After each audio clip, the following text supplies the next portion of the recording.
Welcome, friends, to Crazy Women Country, where women's voices matter. We bring you the greatest female voices in the music industry, from the artists, songwriters, and producers, to managers and executives, and all the women who make the music industry what it is today. Thank you for joining us.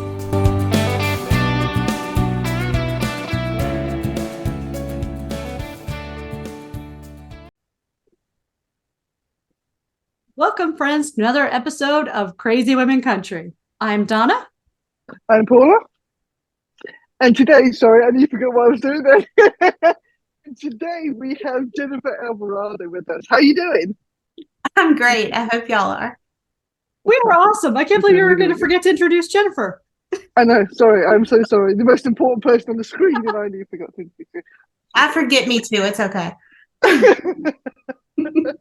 So, for all the people who watch our show, if you haven't seen our recent interviews or past interviews, tell us a little bit about yourself, Jennifer. Yeah, so I've been doing music full time for about, I guess, 2.5 years, 3 years now. I don't know. Time flies when you're having fun. But before that, I was in Christian ministry. I was a worship leader. Doing that, I started as a contemporary Christian singer. My first album was out in 2015, and it was contemporary Christian. And then kind of during the pandemic, I made a shift to country, which I shifted back because country is what I grew up with. Like, that's what I planned on doing. And, you know, I think you take detours in life and then you kind of end up right back where you started. And that's pretty much what happened. So I started releasing the country stuff in 2020, and it kind of took on a life of itself. And so that's what I've been pursuing the past few years. Perfect. Oh, it's so beautiful that you said that you come back around. I was just recently reading a book on the Dharma and how to find your purpose. And sometimes, you know, this one story was they came back around to kind of what they were like, something they loved as a kid. And it was just really cool to see how it came back similar, a little different, but it was just like, wow, that is really cool. And that feels like your purpose of life. And Definitely, most definitely. So, speaking of your purpose in life, I know you recently released some new music here. So Colorado, tell us all about that, where it originated from, maybe Colorado, I don't know. So a lot of people think that it originated from my husband, and I'm like, no, we're fine, we're good. Like, especially if you listen to the song, it's like, no, they're not doing good if that's the truth. But no, I always listen to Dan and Shay's Tequila, and the thing about that song was I always wondered what happened to that relationship, because it's talking about, you know, the relationship and how it was so great and all these memories, but it's done.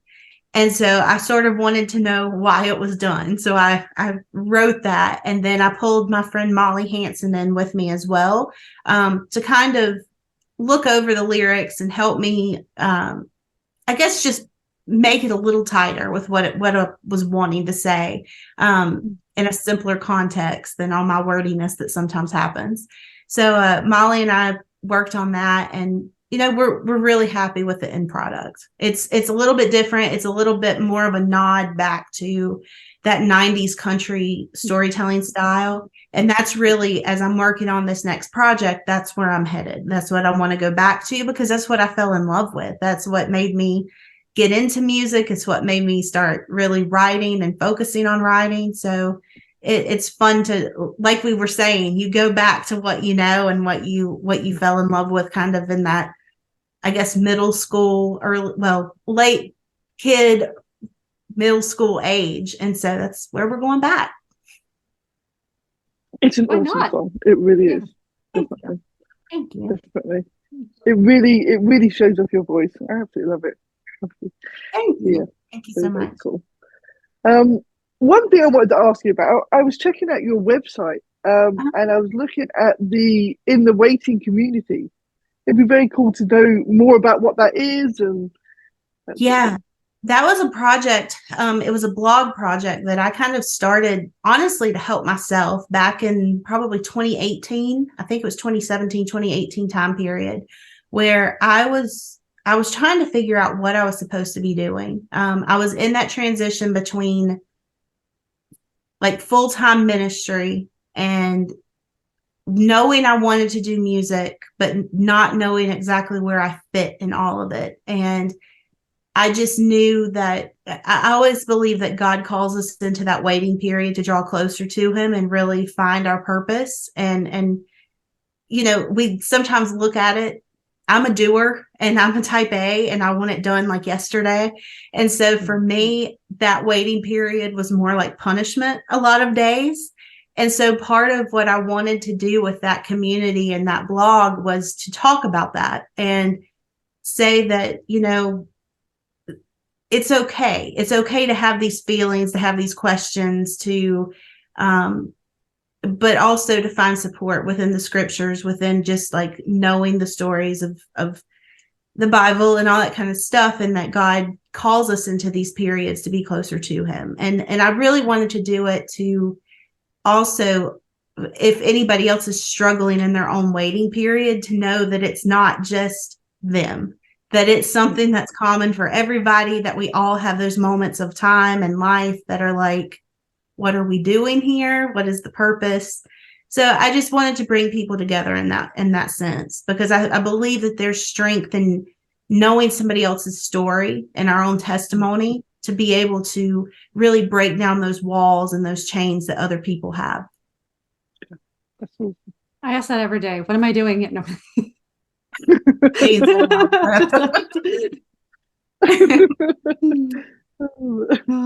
Sorry, a little crazy today. You've lost the plot, I think. No, I think it's really good for people to understand that other people are going through it as well. Because sometimes you feel so alone and you feel so lost. But if you've got somebody else going through it, it helps you through that period. So yeah, absolutely. Absolutely. I don't think at any point we're ever truly alone, but I mean, we feel that loneliness at times, and it's so nice to have a group or people to reach out to in general, and no judgments, and just be able to talk. Yeah. Exactly. Yeah. Exactly. Definitely. So tell us, who are some of your sheroes today? And I know they can change every day because you have to add more, some newer artists, different things like that, or someone you thought of that you didn't think of last time. Yeah. Well, I think my number one is always going to be Reba. I think no matter how many times like I get that question, it's going to be Reba. And that's from a standpoint of just her career in general. Like, you look at that career and you look at the businesswoman behind it, and she's extremely intelligent. She has to be able to make the pivots that she does with her career and be in so many different industry like facets. Like, you have to be. I think another one is Taylor Swift. I mean, a lot of people give Taylor Swift, they knock her on so many things, and it's like, she's incredibly smart. I mean, she's a fantastic songwriter. But beyond that, she's smart, and she's a businesswoman. And so I think that there's a lot to be gleaned from that. Goodness, there's so many people, and it's so many different genres. I still think Patty Griffin for songwriting in general. She just has a way of turning a phrase that I feel like not a lot of people can do. I like songs that make you think, and that make you reconsider a situation and give you a new way of stating the obvious. So, and then there's just people that I've even met in Nashville, just up and coming songwriters that, maybe are not known by the masses, but they are incredible at their craft. One of my favorite things to do when I'm in Nashville is go to writers' rounds, because you're hearing things that are straight from people's hearts, like before they're even kind of worked out by the industry, if you to say the least. But there's there was a girl at one of the writers' rounds that I did a few weeks ago, and she's one of the best writers I've ever heard, just the way she says things. And I love it when I leave one of those rounds and I'm inspired to write something based on what I've heard, just because good music, it doesn't matter. Like, it doesn't matter who it is or what genre it is. It leaves a lasting impression on you. Very true. Very true. I think that's why with Colorado, because it tells that story, everybody, because they always say writers write from what they know.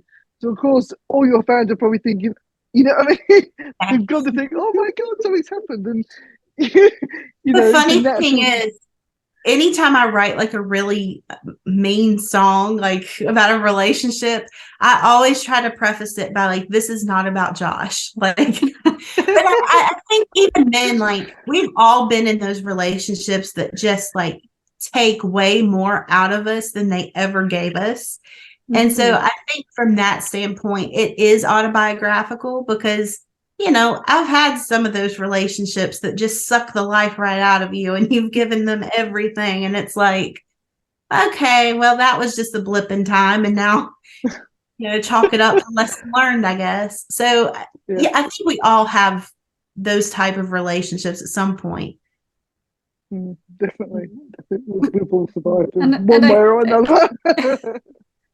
And I think that just gives way to the versatility of the writer too, because we may not have experienced it ourselves, but you know, a good friend of mine told me a story about divorce and things like that was happening, and this is going years back. And I just remember taking that and some of those feelings and stuff and writing that into something I've done. And I'm like, I really like that. And then obviously when I took it to the co-write, I'm like, we changed things around and stuff like that. But it was just that purpose of that's where that came from.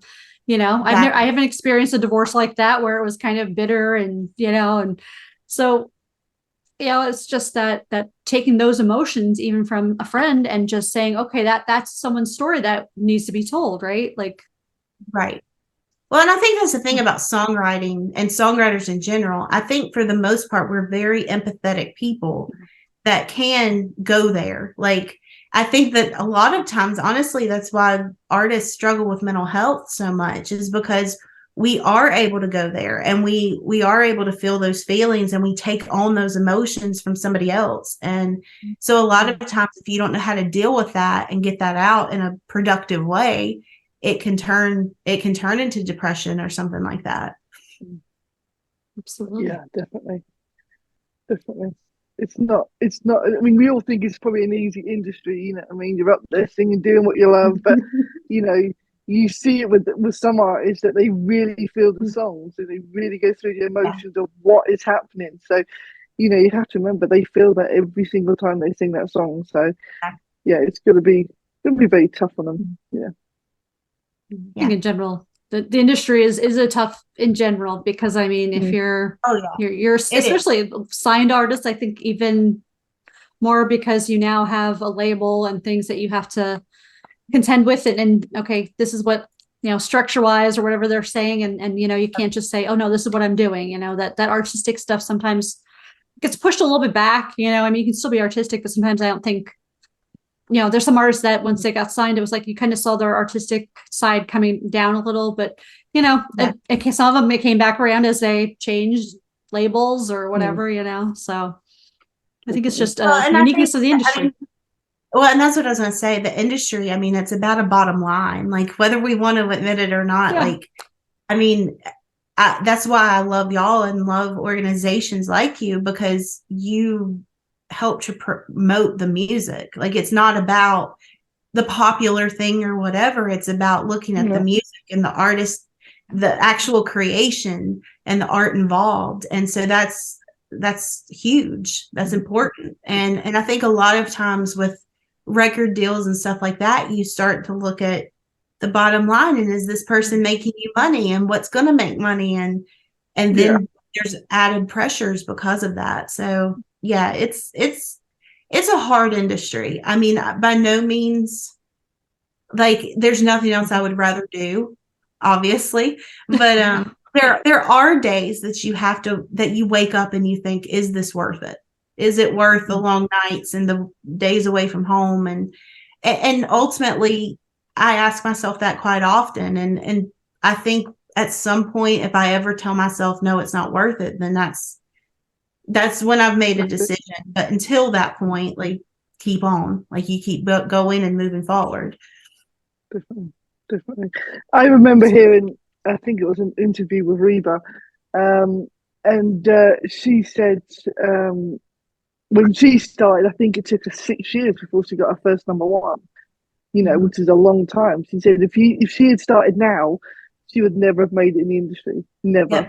Because if you don't get those number one straight off, You're done. Yeah. You're dropped, you're gone, you moved on type thing. So, it's getting harder and harder and harder. So for newer artists, it must be, I don't know, insane, absolutely insane. But for someone who's huge as she is and been around for so long to be saying things like that, there's obviously a lot of pressure. It's really mad. Yeah. Absolutely. And I think that that's what really makes the difference. I think if you're doing it because you want to become famous, and especially if you want to become famous overnight, I mean, sorry, that's just that's a one in like a billion chance. I'm not saying it can't happen, but if that's maybe, yeah, I know. But if that's your reason behind it, then the first time you get any resistance, you're gonna bail out.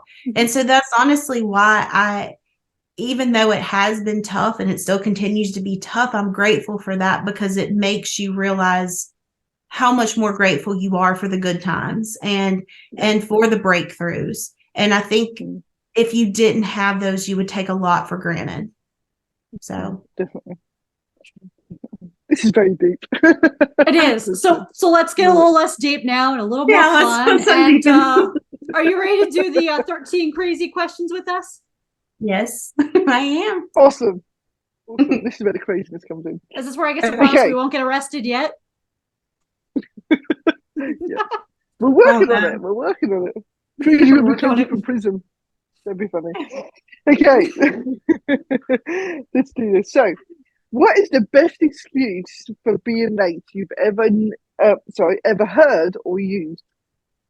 The best excuse for being late, or someone's ever given you? Well, okay, I'm going to give you a true excuse. Like, I know that okay. So we live out in the country, and so no joke, like it's either a tractor's like blocking the entire road, or the horses down the street have gotten out. I've gone down the road and there's been cows blocking the road. One day there was a family of turkeys, and I had to wait for like all the turkeys to decide to come by. So like, yeah, I mean, when you're out in the country, you have all kinds of just built-in excuses for not getting to where you're supposed to be. I love that. That's a great one. I need to live in the country, I think. In Florida, I used to joke and say where we lived, there was gators in the one development. So we used to pull out and you'd be driving like there's a gator in the road. It's still walking, mind you, but I'm like, I'm going to be late now. There's a gator. Gotta take shelter. I'm going to go home. Yeah, I'll be right on the way. I'm just glad I was in a vehicle, because, we know my feeling on those. Those scare me. And they should, because, I mean, the job pressure, I'm just saying. Yeah, I wouldn't get out and be like, it's a little pet. Yeah. Oh, if you had a pet parrot, what would you teach it to say? Probably nothing that I can repeat on here. I do feel like my parrot would cuss a lot, probably. Goodness. You put cusses. It would probably just be like, are you serious? Like, seriously? Like, that's probably what it would say. Be seriously to everything. That would be so funny. That would be hilarious. Could you imagine it? You can just about to give the food, can't you? And say, are you serious? That's very cool. Okay. What is one band or musician you would love to party with? Let's see. I mean, probably Taylor Swift. Like, she just seems to have this whole entourage thing, like, down to a fine art. Plus, like, you would get so much press coverage from that one thing that you'd be sold for the year. Like, yeah. I love that. You use it for 2 reasons. Well, thank you. I mean, okay. Little free press, hopefully to boost you. That's fine. Yeah, never hurt anybody, I guess. That's right. Oh. Okay, finish this line. Today, my favorite song is Amazing Grace. I mean, I it's love always it. my favorite. Yeah. It's the one that when my grandmother was in the hospital and she was on her like last few days, like I would sit there and sing that to her every day. So, that's just always going to be my favorite. Oh wow, that's awesome. Beautiful. Okay. Should the toilet paper hang over or under? Over. I love that. Good I choice. had to think about this. Over. That's the only way.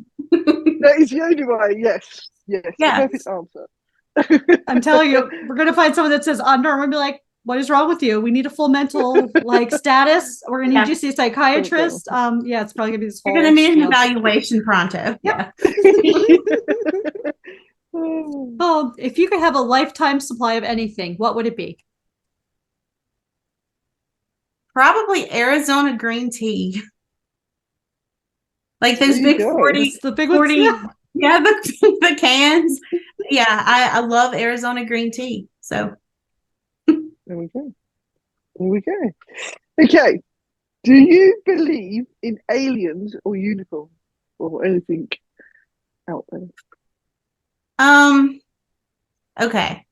I'm torn on this. I am terrified of aliens. Like that is one of my like biggest like fears ever. So I guess I do believe in them, but I try not to believe in them, if that makes sense. Like because Yeah. I feel like if you throw it out there, like they're gonna find you. So I'm just like, no, I We'll don't. just keep We're it gonna see a hidden. flying saucer in Carolinas soon. Yeah, I don't. If you do, I don't want to know about it. Like I don't need to Okay. know. We'll keep it a secret. I'm taking you with me to Roswell next time. It was fun. Yeah. It was cool. It was cool. I'm sorry that you're scared. I'm like, I'll send you No, pictures. That's what. the funny thing is, I played an alien festival like this past year. There was one in like Spruce Pine, North Carolina, and I went and played it just to try to get through my fear of like, yeah. Well done, you. Well So, done. I think that deserves a pat on the back for trying to do that. Absolutely. Overcoming fears. That's great. Definitely. So, if Yeah. you were the ruler of the world, who would be okay. your top advisor? Oh goodness. I'm gonna say my husband. Like he is the one I go to the most with everything. Like he is so calm, cool, and collected. He's a counselor, so that helps. Like it helps to have a counselor in the house now. But he he's very laid back, and he kind of looks at everything from just a very neutral, like healthy place, I guess. Like not everything is like life or death, like in what I look at it as. So he sees everything. He sees all the colors versus me looking at just the black or just the white. So yeah. That's awesome. That's cool. Okay, so okay. If you were arrested before, No, what would it be for? oh, what would it be for? Sorry, I can't read really. Yeah, I haven't been arrested yet. I hope I'm not. Oh, what would I be arrested for? Probably arguing with the cop, honestly. Like it would probably just be me like digging a bigger hole for myself and trying to argue my point. I love that. Stand by what you know. Why not? Go for it. Good thing I had some good friends that were cops. I learned to shut up. No. My brother-in-law is a cop, and so he's told me before, shut up. Just shut up. yeah. Shut up. It makes hard for a good debate, you know? It does. What's one podcast you would love to be a guest on? Well, I mean, I would like to be be a guest on this again at some point. Always welcome. Good. Always. Okay, you're gonna think I am the weirdest person ever. So there's this new podcast that I listen to. It's called Psychopedia, and it's all like it's true crime, but it's like hardcore serial killer true crime stuff. And I don't know, like the dynamics between the two hosts. I really would like to be there and anyway, and most of the cases are like, whoa, what did I just listen to? So I don't know, especially late at night, like that's what I'm listening to on the road back from Nashville is Cyclopedia and learning about all the murderous people in the world. And you're like, I'm not stopping the vehicle. I'm going to keep driving. Yep, pretty much. Definitely don't stop. Definitely don't stop. My God. That's funny. Okay.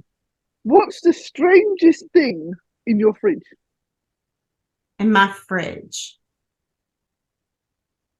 Goodness, I'd have to look. There's probably leftover stuff from like HelloFresh meals, like just random like bits that I was supposed to use that I thought I'm not eating that. And so they're still just there after like 2 years, and they've been the back of and I probably don't even know what they are at this point. Like I remember that there was this little packet of like some type of cream, but I could never figure out if it was sour cream or what it was. And so it's still in there. It's probably just grown arms and legs and start walking. Yeah, it probably walked off. Yeah, it's gone now. Everything gets into the back of the fridge. We don't worry about that. Oh, tell us something on your bucket list. To play the Bluebird Cafe. That's one of the things for like 2024 that I really want to be able to get in there, get auditioned, and be able to play. That's just a huge thing. I think for any songwriter, that's just a huge spot. And so that's my number one right now. That'd be awesome. That'd be awesome. We'll be there. Well, Donna will be. I don't know if I will be, but Donna can be there. Okay. What's one place we have to get food from in Nashville?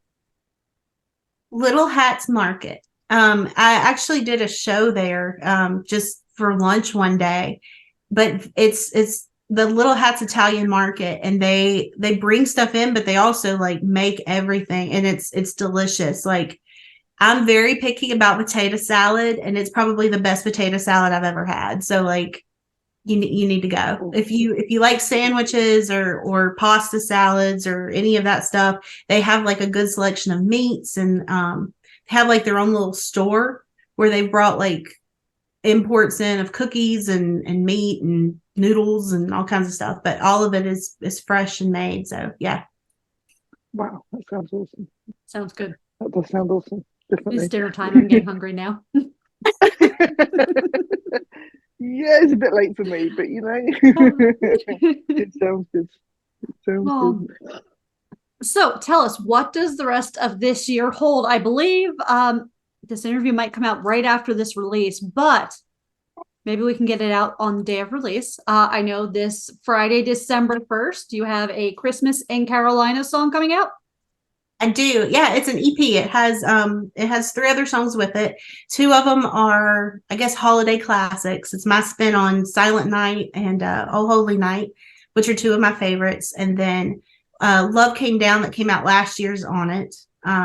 So yeah, I'm looking forward to that. And then for the rest of the year, I've got some shows up through, I actually just moved a show to December 23rd. So I was going to have the last 2 weeks of December off, and now that's kind of not happening, but that's okay. I've still got days off. We're good. So yeah, just playing out the rest of the year. And then I want to do some strategic planning for 2024 and really just look at my schedule, make sure that there's a balance, make sure that there's time for creative time and getting into the studio and getting other projects done. Awesome. Sounds great. Definitely have you kidnap me for that whole time off thing. And no. You need time off. You need time to, Definitely. relax and everything else. That's good. For sure. Yeah, I want to be present here, and I have a hard time being present when I know I'm going here and here and here and here. So I promised my family that I would settle and settle down and be present this year at Christmas. Okay. Sounds good. Oh, that's the greatest Christmas gift ever. Yeah. It is. For sure. Oh, well, Miss Jennifer, it has been a pleasure having you on it, and you are welcome back anytime you want. Well, thank you. Thank So. you. I love talking to both of y'all. So thank you for having me back.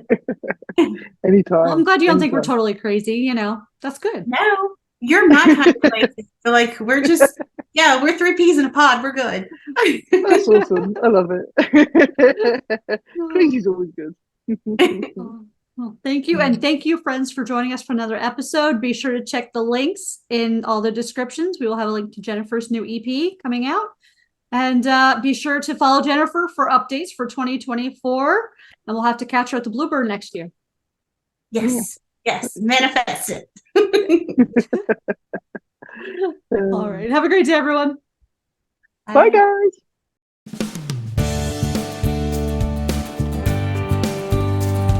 If you enjoyed today's episode of Crazy Women Country, don't forget to give us a thumbs up.